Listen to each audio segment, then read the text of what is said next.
Alam mo yung tropa mong naka Land Rover Defender, tapos feeling niya, ready na siya tumawid ng Amazon Rainforest. Pero pinakamalalang off-road experience niya, yung parking sa BGC na may gutter. Sarap nito makbo. At saka the looks, di ba? Yung sa labas, ang ganda ng color combination niya eh. Land Rovers are always a pleasure to drive until you realize when it doesn't start. Then it's like a piggy bank being busted open.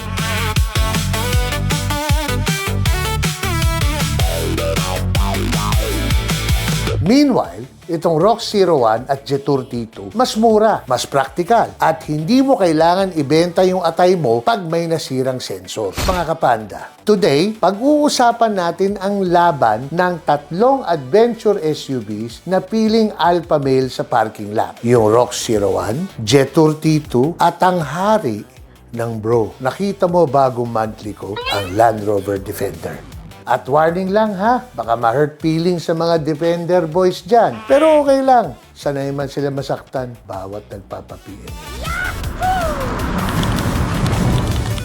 Alright, so this is a Defender 110. It's not the newest model Defender, but it's one of the longest running ones. Hindi ito yung old Defender. One thing I would say is ang ganda talaga ng suspension. Drives well, and of course, naka-continental siya. And the difference between Asian region vehicles versus European vehicles is manufacturers in Europe really work with the tire manufacturer to fit the right tire with the car, as opposed to, Toyota, Mitsubishi, and all these other brands, even Chinese brands. Kung ano yung pinaka-mura na mabibigay sa kanila, yun yung kakabit nila. This car drives, there's really nothing to complain about the Land Rover, especially this Defender, or even the full-size Range Rover, no? If it runs.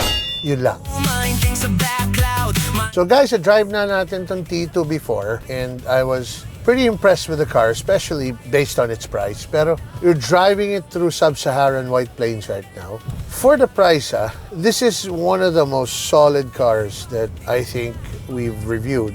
Sarap tumakbo, yung kaldag niya. Kaldag mayaman Direk? Based on the tire right now, ang ganda. Ang ganda Tiyan mo, I think this is a better version. This is an updated version compared to the one that we drove before. It's improved. Even the road feel, it's improved a lot. Aminin natin, napaka-pogi talaga ng Defender. Kahit pangit ka, gwapo ka rin. Mukha siyang bodyguard ni Batman. Parang kahit wala kang trabaho, basta naka-Defender ka, mukhang may offshore account ka. Account lang wala lang laman. Pero ito problema, pag tumabi ang Rox 01, teka lang, parang Defender na nag-gym sa China, tapos kumain ng technology. Ang Rox 01 mukhang mayaman ako, pero marunong ako gumamit ng Bluetooth. Samantalang minsan, yung Defender infotainment, parang Windows XP, na may trust issues. Lagi nagahang. Tapos, yung Jetour T2 naman, ito yung tipong hindi ako trying hard social, pero ready ako sa bundok, ready ako sa baha. Pwede ako mag-camping at ex mong toxic. Boxy, aggressive, at presko tingnan. Hindi siya trying hard maging British aristocrat. Kasi minsan ang Defender, parang mayabang na tito. Naka-cashmere polo kahit 38 degrees sa labas. Speedway.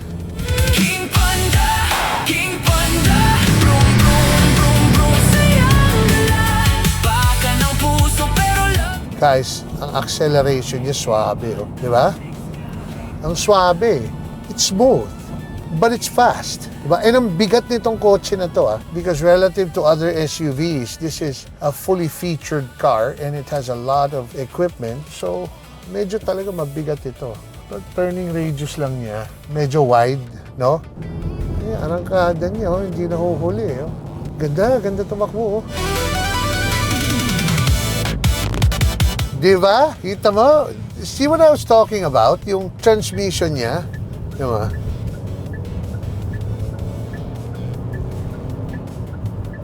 Oh? Diba? Niratrat ko na yan, direk Maganda ang brakes. Stops pretty well.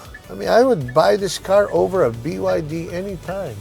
And this is 4x4, Sarap nito makbo. At saka the looks, di ba? Yung sa labas, ang ganda ng color combination niya eh. Dito na nagiging comedy show ang laban. Ang Defender, pag bumili ka, hindi lang kotse binili mo, bumalik ka rin ng anxiety, future repair bills, at lifelong relationship with your service advisor. Parang kabit mo na yan. So bro, minsan yung check engine light ng Defender, mas loyal pa kaysa sa syota mo yan. Pag may tumunog, mekaniko. Sir, transmission module yan. Ikaw naman, magkano? Mekaniko. Sir, depende po kung cash or kidney papalit nyo. Samantalang ang Rock 01 at Jetour T2, hindi naman perfect, pero yung value for money mo, grabe. You get modern technology, luxury feel, aggressive styling, practical features, at hindi ka iiyak kada PMS. Yung Defender kasi, premium lahat. Kahit problema mo, premium talaga.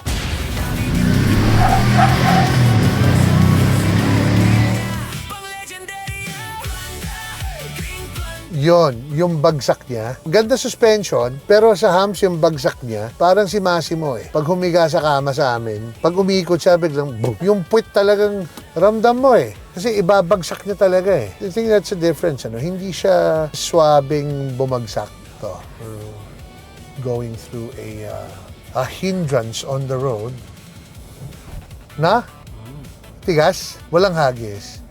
Diba? Hindi, ayan, no? You feel it, but it's not annoying. Diba? Hindi nakakainis.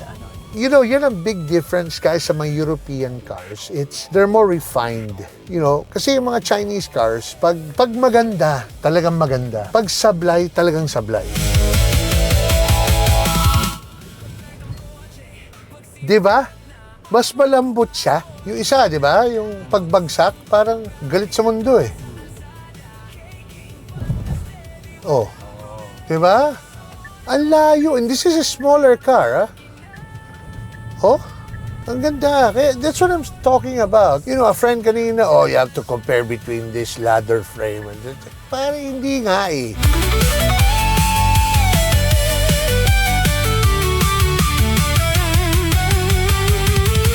Ngayon, real talk tayo mga chok. 90% ng Defender owners, hindi naman talaga nag-o-offroad. Ang pinakamatinding trail nila, yung paakyat ng Tagaytay pag linggo.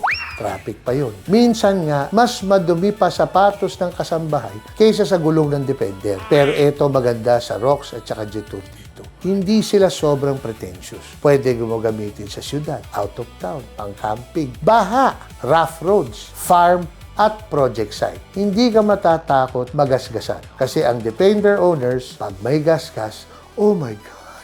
Jetour owner, character development yan. Rocks owner, dagdag pogi points lang yan.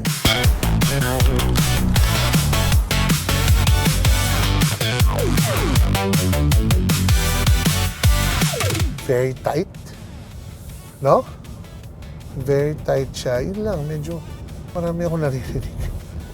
Guys, even the steering, it's very solid. You know, when you're driving a car, you know right away na solid yung feel ng auto. Alam mo, hindi ka ipapahiya. Walang bato factor, no? Wala. Pretty tight. Galing. I mean, it's a smaller car too. You know, parang yung Fortuner, pag ginanon mo, halos hindi siya gumagalaw. Ito ang pinaka-importanting tanong. Ano ba gusto mo? SUV na, look at me, I'm rich. Or SUV na, look at me, marunong ako mag-compute. Kasi honestly, the Defender is still very iconic. Respeto lang naman yan eh. Pero today, hindi na siya automatic na best choice. Dahil yung Rocks at saka Jetour T2, binibigyan ka ng halos parehong presence, modern features, usable practicality, at mas realistic na ownership experience. At least pag bumili ka ng Rocks o T2, yung natira mong pera, pang travel mo pa, hindi pang check engine light.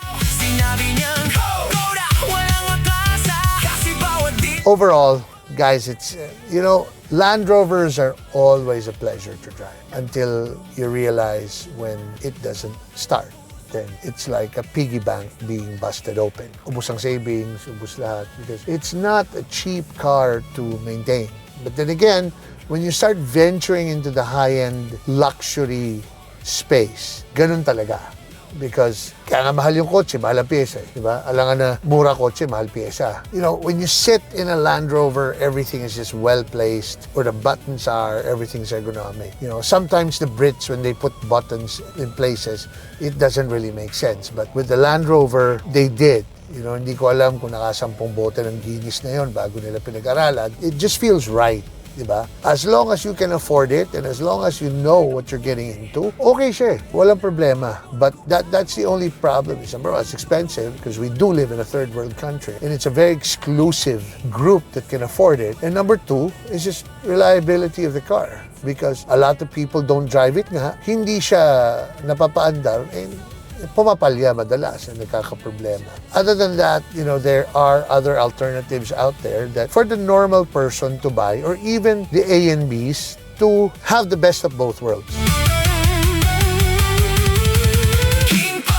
So yeah, the car is pretty impressive. You know, this is another car you should consider. I know why it's sold out. They even have a Panda edition nata.